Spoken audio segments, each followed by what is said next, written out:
This is WWE superstar Drew McIntyre, and you're listening to the WWE Podcast. The champ is the one that everybody wants, me. Becky Lynch is going to WrestleMania. Claymore! Austin 316 says I just whipped your ass. This is my idol. You're going to acknowledge me. All right, everybody, guys and girls, welcome back to another edition of the SmackDown Review right here on the WWE Podcast.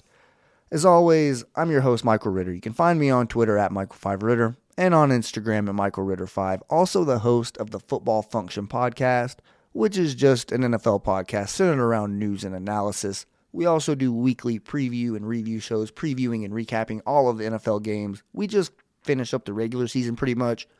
Still have one more week of games to recap, but we have previewed the final week of the regular season, and then we'll get into the postseason and so on and so forth. But you guys aren't here for that. However, if you are a football fan, definitely go check us out over there. But you're here for wrestling, right? So we're going to get into that. SmackDown in particular. The SmackDown that aired on January 7th, 2022.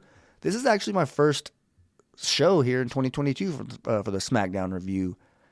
I do believe that last week, obviously, it being New Year's, or New Year's Eve, I should say, on Friday, whenever I was supposed to record the show, I wasn't able to because of the SmackDown not being there. It was pretty much just like a top 10 moments of 2021 or something like that on FS1. So there really wasn't an episode of SmackDown.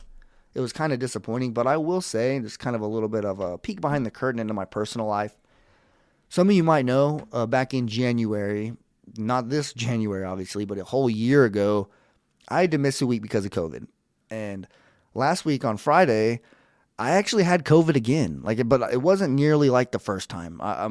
I tested positive on like Wednesday, I think it was, maybe Tuesday. I don't really know exactly when. It seems like, all the days start to run together. So I just know there was a 5-week or a 5-day period last week where I was in quarantine and I couldn't do anything. A couple of days sucked, obviously, but after that I was pretty good and I was healthy and I definitely felt like I could have recorded the show. So it wasn't like back in January where I knew that I couldn't. I knew that there was no way in hell I was going to be able to record the show the first time I had COVID.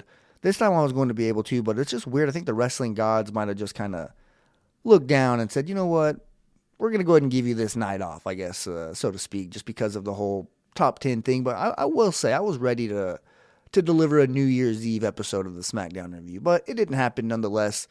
So I am excited to finally get back here. It's been 2 long weeks since I've gotten to talk wrestling with you guys. I feel like a lot's happened since then, obviously, with the Day 1 pay-per-view and last night being a pretty eventful episode of SmackDown, I guess. Some episodes of SmackDown, I talk about it all the time, they fly by. It seems like they take like 30 minutes of real time once you fast forward through commercials and all that stuff. So last night really wasn't that type of show. It did drag on. It felt like it took forever. It felt like a full 2-hour show. So we're going to do what we can to break it down for you in case you didn't get to watch it, or if you just want to hear some analysis and somebody else's opinion on all of the events that happened last night. So we're going to go ahead and get right into that. Like I said, this SmackDown aired on January 7th, 2022 from quote-unquote Connecticut. I probably should have looked up the exact city that it was in. I know we had someone in the Discord server who was in attendance at this show, but I don't know. They didn't say the actual city. They just said Connecticut, and Roman Reigns said New England whenever he went out there. So it is what it is. They like to keep those small market venues, I guess you can say, under wraps and not actually give it the publicity that it deserves. And I think that is kind of messed up. I'm not a fan of hiding where you go. That's just weird. I don't really understand why. If you like that city enough to take their money, have them, pack an arena and support you and your show, the thing that you're on tour doing, and you so happen to go to their city, the least you can do is give them a little bit of notoriety and not be ashamed of it. Don't say anything about it. If you're not going to say the city, just shut the hell up and don't say anything. Nobody's asking, I wonder where they're at tonight. I'm curious. Every week I like to know where SmackDown's at.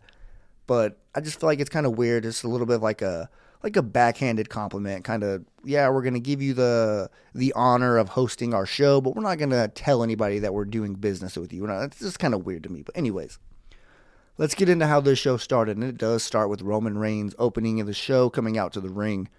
And it doesn't take long for him to get some company. But before that happens, he starts to talk about Paul Heyman, Brock Lesnar, And he mentions that he never wants to see them again. He talks about being gone for 1 week, and the show just, falls, the floor falls out from underneath it, is essentially what he was saying. That you can't have a show, or at least a SmackDown, without Roman Reigns and expect it to be a good show, and there is a little bit of truth behind that. But like I said, as soon as he mentioned Brock Lesnar and Paul Heyman, as soon as he said he never wants to see them again in his life, Brock Lesnar's music hits. And you think we're about to get the typical introduction from Paul Heyman, where he introduces himself and then talks about Brock Lesnar being the reigning, defending. Before he can really get going in his signature introduction, Brock Lesnar puts his hand over the microphone and takes it out of the hand of Paul Heyman. And then he gets in Roman Reigns' face and starts to give himself a passionate introduction. And he goes on to say that, he got what he wanted. Last Saturday in Atlanta, he got the WWE heavyweight title. The fact that Roman Reigns got COVID and had to miss, it really didn't matter because Brock Lesnar's intentions were to walk out of the State Farm Arena with a championship belt, and that's exactly what he did. It wasn't the Universal title, but it was the WWE Championship, a prestigious championship in the company nonetheless. So either way, he's happy. And according to Brock, Roman Reigns still has what he wanted. So, they both should be happy. So why not include the fans in that and let the fans be happy as well? So Brock Lesnar proposes that they have a champion versus champion match, a title versus title match, and basically just give the crowd what they want. Now, I started to have to pinch myself right here when this was going on because I thought I was in Survivor Series season. I thought it was November. What the hell? Isn't that the only time of year where we get this type of stuff, champion versus champion, brand versus brand, and we'll get a little bit more of that a little bit later in the show once we figure out who Roman Reigns' next challenger is. But, man, this is just weird. I just don't really see the point of it. Like, why are you going to have your champions go at it? Like, there's really no excuse, honestly. Like, I don't care. You could sit here and you could try to tell me why. Like, oh, well, this is why it makes sense. But I just feel like even if you can provide me a logical reason why you have Roman Reigns and Brock Lesnar, Brock Lesnar's a free agent. He can go from whatever show, but he's the Raw champion now. Stay on Raw. Like, we don't need you coming over to SmackDown. I get it. It's star power. There's a storyline technically going on, but that just points to a bigger problem in WWE, and it's just their lack of structure. They absolutely don't have a structure. They don't. Like, it's honestly, it sucks to see because I really love that. I love that about a wrestling show. I love the structure behind it. I love whenever a brand split stays true to their rules and people are synonymous with their individual brand. You guys know that. I preach that on this show every week. But, they're not even, like, doing a half-ass job doing it. Like, they're just literally doing it, like, as bad as you possibly can. Like, I don't even really understand the point in it. Like, they had a draft a while back. What was the point in that? To gut SmackDown's roster and just make Raw have a more dominant roster? But even then, like, you're bringing Seth Rollins back over here to SmackDown now. You're bringing Brock Lesnar over here despite being the champion. It just really, I don't know. It just seems all muddy. And I don't like that, especially with my top championships. There should be a clear picture on what's going on with them. And it's just weird. I know Roman Reigns getting COVID kind of threw a wrench in everything because Brock Lesnar was there in Atlanta. He was supposed to have a championship match. I'm not sure if he was going to win it and take that championship off of Roman Reigns. I guess we'll never know that, but I know that they decided to give him the championship, the WWE title that is. As soon as he was announced in that match, I knew that was going to happen. I told one of my good buddies, I said, look, they put him in that match for a reason. They're not going to have him go up there and lose to any of those guys. And I know it was fatal 5-way rules once he was added. So Brock Lesnar didn't have to take the pinfall. And he could have still walked away looking strong, not a champion, and just continued this program that they had with, Roman Reigns and Paul Heyman. And I don't know. I just feel like they made it sticky because they gave Roman Reigns a new challenger at the end of the show tonight. So it's like, why did they even have this face-off? Why did you even mention champion versus champion? And he doesn't accept it. Because I'll go ahead and get back into that. I kind of got off topic a little bit on a little bit of a rant there. But Roman Reigns does agree that would be a good idea, having the champion versus champion match. But he eventually says no and then insults Paul Heyman in the process. And Heyman kind of chimes in and starts to take credit for Roman Reigns' title reign, or title run, I guess is a different way to say it. But he also takes credit for negotiating him into that Universal Championship match in the first place. Like, Paul Heyman is literally saying, like, hey, dude, without me, you likely wouldn't have even gotten that opportunity. So I thought that was an interesting point to make there. But Heyman might have said too much because he eventually started to, I guess you could say, butter up Roman Reigns a little bit. I don't know. He kind of started to compliment him. He actually said that he loved Roman Reigns a lot. He mentions how much he loves him and essentially worshiped the ground that he walked on. Like, he even says, like, if he wouldn't have fired me and then physically assaulted me, I'd still be over there with him. And Brock Lesnar eventually tells him to shut up. And then Roman Reigns kind of starts to defend Paul Heyman. And then Brock Lesnar eventually gets in Roman Reigns' face again and starts to tell him to shut up. And then Paul Heyman kind of jumps in there and tells him not to talk to Roman like that. Like, this was weird. I feel like this took a weird left turn here today. And it's now like a form of like a love triangle dynamic. Like, it's literally weird. Like, I don't know kind of what to expect from here. And like, whose side is Paul Heyman on? Like, I felt like it kind of, like, I don't know. I don't want to just completely belittle what Roman Reigns and Paul Heyman went through. And like the whole past year or whatever, like how long he was by his side as the special counsel to the tribal chief, his role that he was in. Like, I know how significant that was, and the role that it had on SmackDown, just making it a weekly show that I had to cover that was entertaining. Like, it really was. I feel like that was the best part of it. But the way they're handling this now, like having Paul Heyman come out with Brock, it was the ultimate heel move at first. Like when I saw his facial expressions, like how he had like that smart ass look on his face, like as if he pulled one over on Roman. I was like, damn, is Roman Reigns really going to turn babyface here? And the way this kind of happened, I don't know. Like, because he turned Brock Lesnar down. He refused to do his challenge for champion versus champion. That's like a heel move to do. That's like a heel thing to do. But he started defending Paul Heyman, which is kind of sort of like a little bit of a babyface thing to do. And eventually Superman punched Brock Lesnar. So I don't know. This, like I said, I've said multiple times, the only way I would describe this is weird. That's kind of the direction that it went down now. Before this, I thought that it had a nice, a good structure to it, and there was a clear path where they were going, just Roman Reigns and Brock Lesnar being on a collision course. But now more people are being added here. They both have a championship. There's no reason. This is not the time of year where you have champions going against each other. Like, are you kidding me? This is WrestleMania season. You could be building up two challengers right now to go against these two behemoths. Like, why are you trying to have those two go against each other? It's just literally like grade school type booking. Like, it's almost pathetic. Like, I'm sorry to say, but just the way that WWE handles just their day-to-day operations, from booking and keeping talent to releasing talent, it's a joke. Like, it's a flat-out joke. Tony Storm being released, William Regal over the weekend, Samoa Joe, including a long list of others. Like, I mean, I'm sorry, guys. I love WWE to the core. Like, there's never going to be a time where I'm not watching wrestling. Like, I haven't been watching Raw lately, and I'm admitted that. And I really feel like I will start watching again at some point once it's consistently good. But, dude, I'm not going to lie. It's hard for me to come on here and have like a positive perspective whenever 6 days out of the week, like, yeah, 7, on the 7th day, I get to sit down and watch SmackDown and enjoy it. But the 6 other days in the week, it's like WWE is not helping themselves out at all. And it really is tough to watch. Like, it's almost like they're just handing AEW the throne. Like, I know WWE, they have this worldwide platform. They're like a $1 billion corporation, obviously. But I'm not going to lie, dude, they're really just... they're handing AEW the momentum, and momentum really is like, depending on how you use it, obviously. It's a word whenever you're using in wrestling. Technically, it's not real. But in some sports, it really is real. It really is real. Like, I've played football before. I've been in the fourth quarter whenever you had a lead on a team, 21-0, and next thing you know, you're looking up and it's 14-0. They have the ball. Like, that's a real form of momentum. And I just feel like AEW, with the stars that they're signing, with the type of wrestling and the type of product that they put out on a weekly basis, and WWE is just like the complete polar opposite of that. It just feels corporate. It feels PG.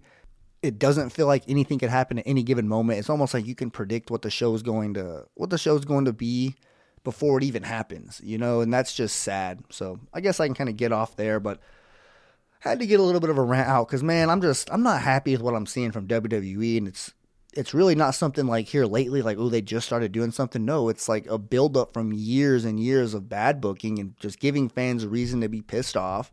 And you guys know, for the most part, I'm pretty positive on this show. I mean, every now and then I'll have a rant, but I don't just come on here and just like crap on the product just to do it. Like, if they give me a reason to, yeah, obviously I'm going to voice my opinion. And if you guys agree with it, cool. If not, I mean, that's what this show is about. That's what podcasting is. And just, you can have your own opinions. You don't have to agree with everything that everybody else says. That's perfectly fine. Healthy discussions and healthy debates are like a good thing.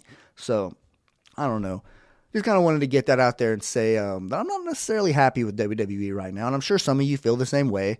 But like I said, it doesn't mean I'm going to stop watching. It doesn't mean I'm just going to, completely turn heel on the business or anything like that. I'm still a huge fan, still going to continue to watch SmackDown and cover it for you guys, obviously. But man, this is just... something has got to change at some point. Like, it really does. And until that happens, WWE is just not going to be taken serious by some of the more hardcore fans out there that know what a good wrestling promotion is and how it's supposed to look. But I'll continue on here. We got Rick Boogs versus Sami Zayn. And Sami has a pre-match encounter with Johnny Knoxville, gray-headed Johnny Knoxville. That's still not going to look normal to me. It's just weird to see. But he tells Johnny Knoxville that he has not earned a right to qualify for the Royal Rumble. And he asks him, like, you haven't proved to me that you're worthy of even being in this match. So what are you even doing, kind of throwing your name in the hat, so to speak, and trying to get yourself involved in this Royal Rumble match? And let's see here. That's pretty much where that ends. Johnny Knoxville gets embarrassed a little bit, I guess you could say, by Sami Zayn, but Johnny Knoxville does get the last laugh, and we'll get to that here in just a little bit. But this whole thing kind of reminded me just Sami Zayn chasing this Intercontinental Championship match, and he's supposed to get that Intercontinental Championship match. Remember, he won that Battle Royal, whatever it was, a gauntlet, something like that. I don't remember exactly what the stipulations were, but Sami Zayn earned a number one contender spot at that Intercontinental Championship, which is, I mean, I guess I should have maybe saved this for a different part in the show, because coming off of a rant into talking about the Intercontinental Championship, it's like I'm setting myself up here for a really negative start to the show, and I'm not trying to do that, because, I mean, but you guys know how I feel about this Intercontinental Championship stuff. Like, they're not helping us, you know? They're not giving us a reason not to feel this way. Like, I want to see that championship come out here and be defended. The Intercontinental champion wasn't even involved in this match. It really wasn't. It was his right-hand man, the electric guitarist, who I will say, not a bad job on the guitar tonight. I mean, he usually does a pretty good job, but this was one of his better performances, I will say. And that's irrelevant, obviously, but if he's going to come out there and play the guitar every week, I'll give him credit whenever it actually sounds pretty damn good. So, let's see here. Boogs does win this match with a roll-up, though. I mean, there was nothing really noteworthy about it. These Rick Boogs, Shinsuke Nakamura matches where one of them's in the ring, the other one's on the outside just causing a ruckus, it's not really doing it for me anymore. It's kind of getting old at this point, especially when they're just holding that title hostage. So this wasn't even entertaining in the slightest for me. I'm sorry, but anyways, let's see here. Johnny Knoxville comes out after this match is over, and he sneaks up behind Sami Zayn and throws him over the top rope to prove that he is worthy and that he should be in that Royal Rumble. And then immediately he was granted a spot, making it 7 out of the 30 spots. Nearly 1/3 of the field is filled up for the Royal Rumble contestants. Rey and Dominic Mysterio, Austin Theory, the Street Profits, and Sheamus. And also, obviously, Johnny Knoxville. So I feel like there's only 30 spots. I was never really a fan of that whenever I heard about it. Whenever I heard that Johnny Knoxville was going to be added to the Royal Rumble, because that's just a wasted spot right there. Yeah, it's going to be funny. The crowd's going to enjoy seeing him eliminate a wrestler, which is going to be embarrassing for that wrestler, whoever it ends up being. I mean, I'm still going to enjoy the Royal Rumble. It's still going to be fun for me to sit there and watch it, but man, there's like, even like with the women, like they ruined all the surprises. They literally announced, Charlotte does, because she comes out next, and she announces some of the women who are going to be in the Royal Rumble, including herself. But I mean, she announces the Bella Twins, Michelle McCool, Kelly, Summer Rae, Lita. I feel like the Summer Rae one was a little bit weird. That's probably the one that jumped out to me the most, kind of came out of nowhere, that she's going to be entered in the Royal Rumble this year. But Lita as well, so you're going to get your fair dose of legends. Just hope that you weren't expecting a surprise, because they definitely are going to go ahead and tell you beforehand who's all going to be participating in that match once they're all announced. But like I said, Charlotte Flair comes out. She announces all those women who I just mentioned, including herself. So basically, Charlotte's going to be in the Royal Rumble.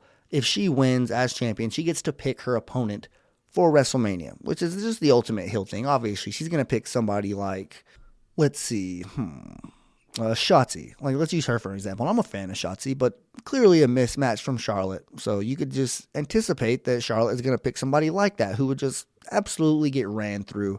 But Naomi's music hits, and she comes out and tells Charlotte, like, hey, if you're looking for an opponent, you don't have to wait until after the Royal Rumble or till WrestleMania or whenever to pick your next opponent. Why don't you look no further than right here and give me an opportunity? Where Charlotte does the typical basically laughs it off, asks Naomi, what have you done to deserve an opportunity at my championship? Which, I mean, Charlotte's a person who's consistent there. She doesn't just give title opportunities out to people unless you do something that pisses her off or something like that, which Naomi does, because she smacks her right across the face. We go to commercial break and come back, And we get that one-on-one match, Naomi versus Charlotte. And I will say, Naomi actually held her own here. She really did. There was one point in the match where she looked to be closing in on a count-out victory until Sonya Deville comes out and clarifies that this match cannot be won via count-out, distracting Naomi enough for Charlotte to get back in the ring and regain control. And then as the match goes on a little bit later, whenever Charlotte Flair has Naomi in the figure 4, she goes to grab the ropes, Naomi that is, to get the rope break. And Sonya announces that this match cannot be won by disqualification either. And that's kind of where it lost me. Like, I was like, okay, I have no idea what the hell's going on here. Obviously, Sonya Deville is just trying to screw over Naomi. And that's another thing. Naomi is kind of dealing with a little bit of like the Omos treatment here as far as like her name getting like multiple different ways. Except it's only Sonya Deville. Like, can somebody help me out here?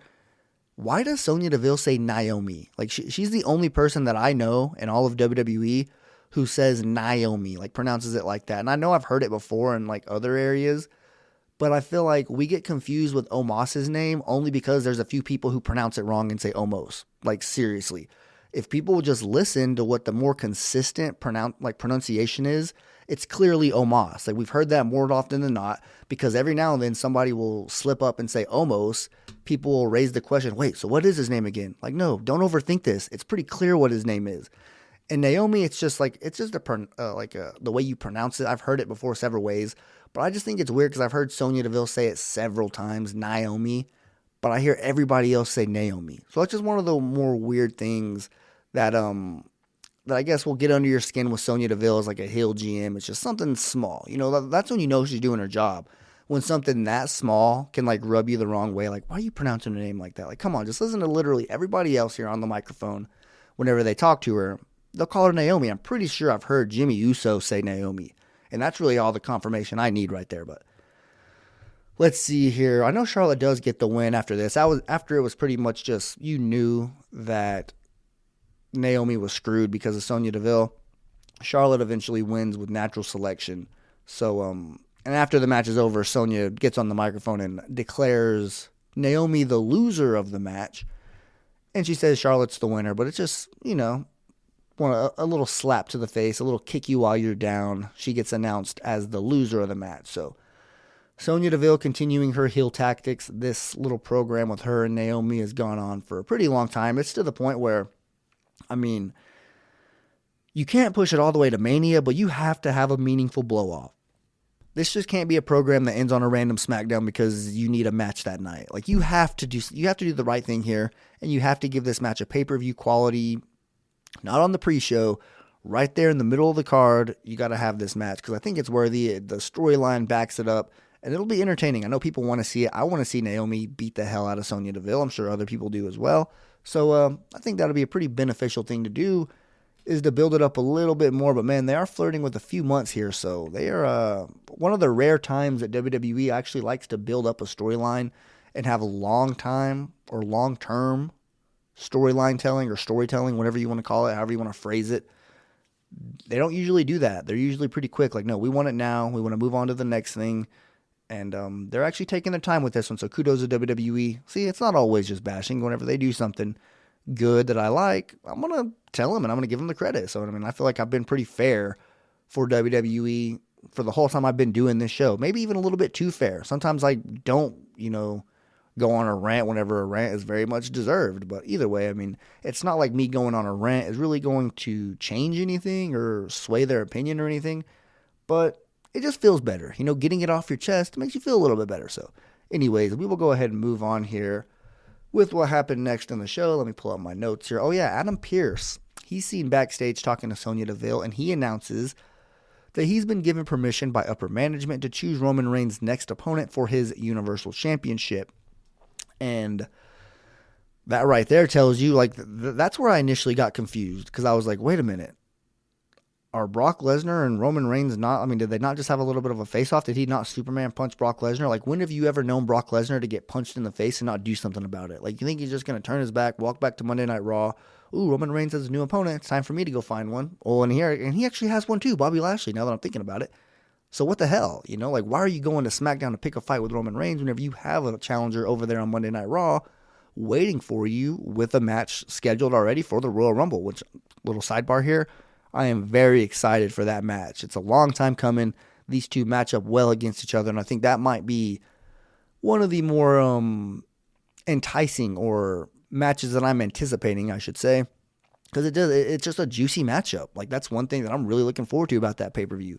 But anyways, I just thought that was kind of strange that that they're still having this Brock Lesnar and Roman Reigns collision course. I mean, are they just saving it for WrestleMania? Are they going to kind of like have them butt heads and not officially do the match? Like, just something gets in the way, whether it's COVID or a new opponent or something like that, to where the match has to keep getting pushed back. Like, it was supposed to start at day one, and something tells me they might push this all the way to WrestleMania. I don't know. That's just kind of what I think here, and that would be a hell of a WrestleMania main event. But I mean, champion versus champion won't work out. Like, you can't do that at WrestleMania. I'm sorry. You need 2 championship matches, and you need challengers to overcome, or at least be in a storyline where they look like they're going to overcome. They don't always have to win to WrestleMania, but still, you can't have these 2 tweener, half heel, half babyface characters go at it at WrestleMania, both being champions. I'm sorry. You just cannot do that.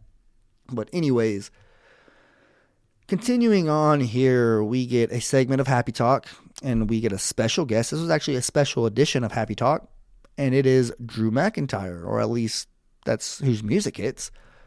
But it ends up being Madcap Moss coming out dressed like Drew McIntyre, wearing a kilt, talking in a Scottish accent. And I will say, I've seen worse. And I'm just going to be honest. Like, obviously, anytime you see Madcap and Happy Corbin go out there and they're having one of their Happy Talk segments or anything like that, you just know it's likely going to be hot garbage. But I've seen worse, obviously. I mean, this is one of the things. I mean, the longer it went on, the worse it got. So it's not like it was just like a home run or even like a triple or anything like that. It was just, whenever I saw him like making fun of Drew McIntyre, I was like, that's kind of funny. Like, that type of stuff, I guess, makes me laugh.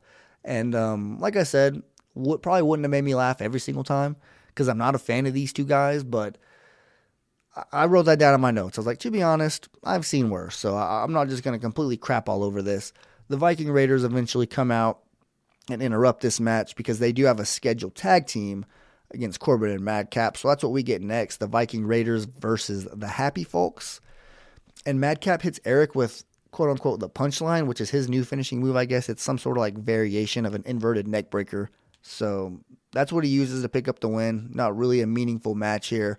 Just kind of a little bit of a filler, and to further this Drew McIntyre feud with Corbin and Madcap. But it's been tweeted, or I guess reported, that Drew McIntyre suffered a pretty serious injury. Maybe not like, career-threatening or anything like that, but an injury that might cause him to miss some time. And if that's not the case and he's just taking some time off, I mean, either way, either he's really injured or it's a storyline, but either way, he's going to take some time off. So you can expect Drew McIntyre to not be around in the coming weeks, but who knows? He could pop right back up. I expect Drew McIntyre to show up at the Royal Rumble, though. Expect him to take the rest of the month of January off for the most part, and then pop up, probably entrant number like 21 or something like that. But anyways, let's see here. Only a couple more things to talk about here. Adam Pearce walks into Roman Reigns' locker room. It's weird seeing Roman Reigns sitting there by himself without Paul Heyman just sitting there staring over his shoulder and all that stuff. I'm going to be interested to see how that kind of plays out. How Roman Reigns, this version of Roman Reigns by himself without the aid of Paul Heyman, because he's been by his side since day one of this heel turn. So definitely going to want to see kind of how it plays out there. But Adam Pearce goes in there and he tells Roman Reigns that he's decided who his next opponent's going to be. And Roman Reigns tells Adam Pearce that unless it's you, I don't really give a rat's ass who it is, because there's nobody on this roster who I haven't smashed. And Adam Pearce basically just leaves. Roman Reigns tells him leave so he can watch his cousin's main event match, which is happening next. But Roman Reigns could definitely care less for who his next challenge is going to be. His confidence is at an all-time high. Nothing's really going to change that. So just expect Roman Reigns to go into this next feud with a very big-name wrestler, and it's going to be pretty damn good.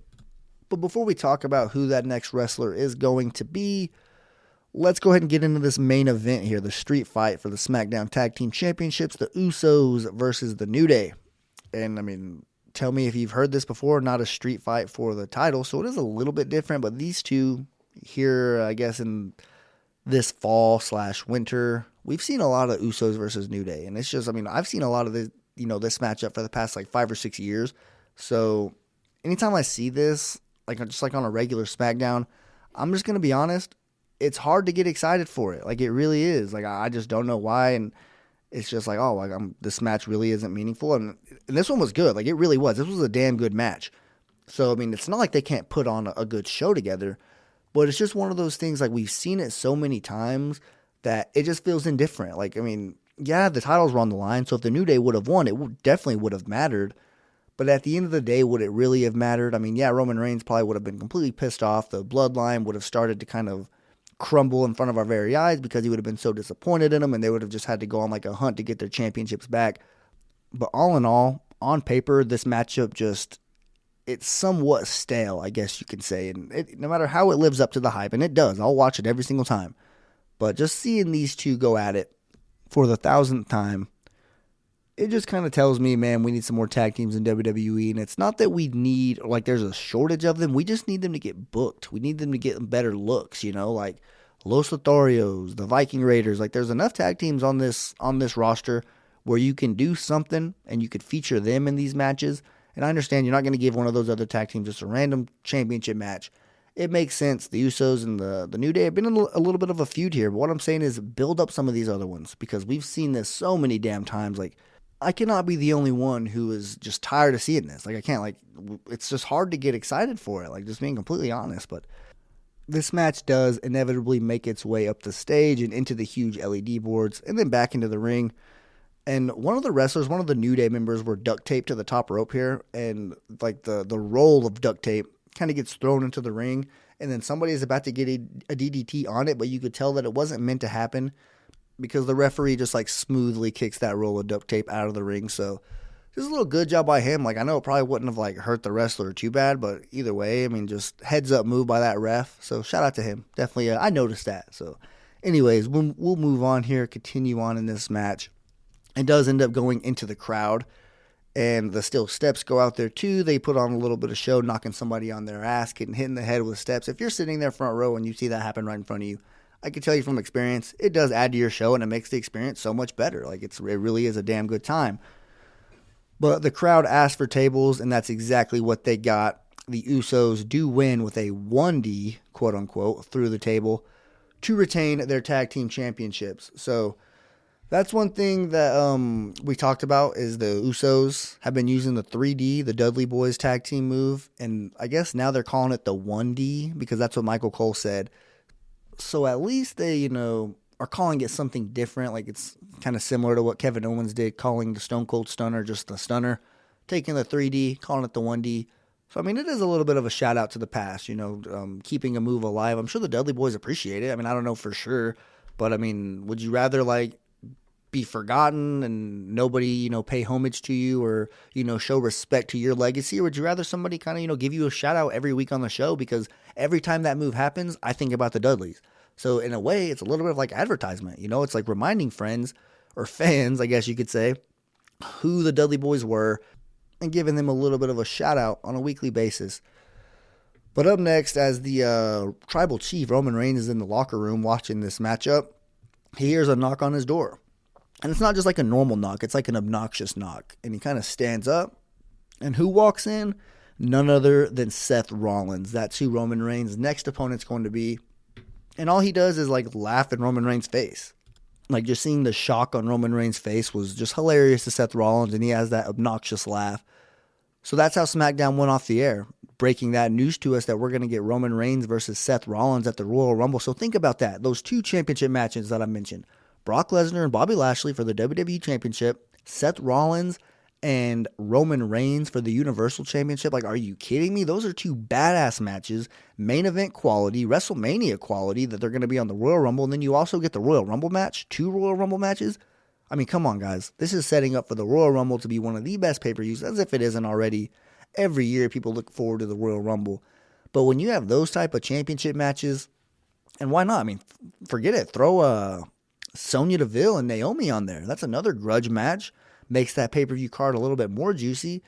It's just, I mean, Royal Rumble back in 2015 is really the pay-per-view that got me, seeing Roman Reigns win that inevitably. People were pissed off that Daniel Bryan didn't win it. Roman Reigns did, eventually went on to WrestleMania, lost to Brock Lesnar and Seth Rollins. The rest is history. You guys know what happened, but Either way, what I'm trying to say is if you provide like a good Royal Rumble card and it's a badass show, you can get a fan hooked. I mean, I can speak from experience. Had that Royal Rumble not been as badass and I didn't get like hooked to the Roman Reigns character that I did, who knows if I would have ever fallen in love with wrestling again. So definitely there's benefits to having a badass show. I mean, I feel like it's pretty common sense. It's better to have a good show than a bad one. So having those 2 championship matches on the Royal Rumble card in of itself is going to make that card like one of the best shows. I almost had a cuss word there. That's how excited I am. But anyways, guys, thank you so much for tuning in here to the SmackDown review. That does just about do it for me. I'm about to watch some football. Like I said, this is Saturday that I'm recording this. There's a couple games on today, so I'm going to have to cover those for my other podcast. Like I said, Football Function. If you're a football fan, go check us out over there. I promise you will not regret it. But I do want to thank you guys, obviously, for listening to the show. If you are a first-time listener, thank you. I promise the shows usually aren't this negative. Normally, I have some good things to say, but I don't know. I had some rants to get off my chest here. But if you're a regular listener, thank you so much for making this part of your weekly routine, and I hope you will continue to do so. I'm looking forward to next week as we get closer to Royal Rumble season. This is when wrestling really starts getting good. Like I said, that Roman Reigns and Brock Lesnar stuff's a little bit weird. I kind of want to see how that plays out. Same thing with the Roman Reigns and Seth Rollins stuff. Is Roman going to appear on Raw now? A lot to unfold, a lot to unpack. So good reason to keep watching wrestling, right? Good reason to tune in next week. So shout out to you guys. Hope you guys all have a damn good week. Until I talk to you next time, walk passionately in the direction of your dreams, and I'll talk to you soon. Thanks for listening to the WWE Podcast. Don't forget to subscribe on your favorite podcast app so you don't miss a show, or head to WWEpodcast.com. And for all of these shows ad-free, head over to patreon.com/WWE Podcast. Until then, we'll see you next time.